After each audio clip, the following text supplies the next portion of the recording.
Hello, I am Watermelon Froggy, and today I will teach you all about variables and data types. Let's get into it. Let's start off with execution pins. I'll call them execs for short.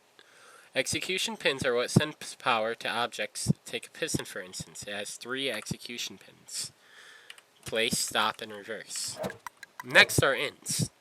An int is a data type used in programming languages to represent a whole number like 1, 2, and 3.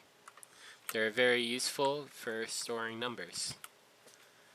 And next up are floats. A float is a numerical data type that stores decimal numbers like 1.1, 1.2, and 1.3. Next up, we have strings. A string is a sequence of characters within a programming language. It is often used to store and manipulate text-based data.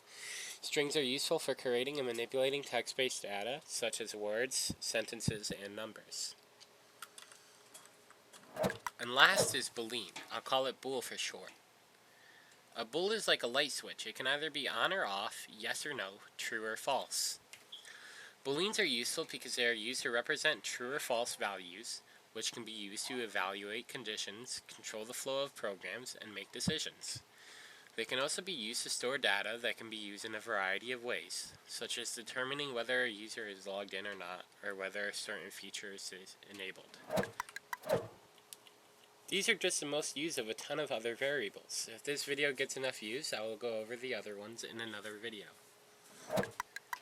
Variables are very useful because they can store all types of data. A variable is a way of storing information that can be used in a program. Think of it like a box that can contain any type of information. Variables are used in circuits to store data such as numbers, strings, objects, and even positions so that they can be used later in the program. 100 likes and Yo's will free me from his basement.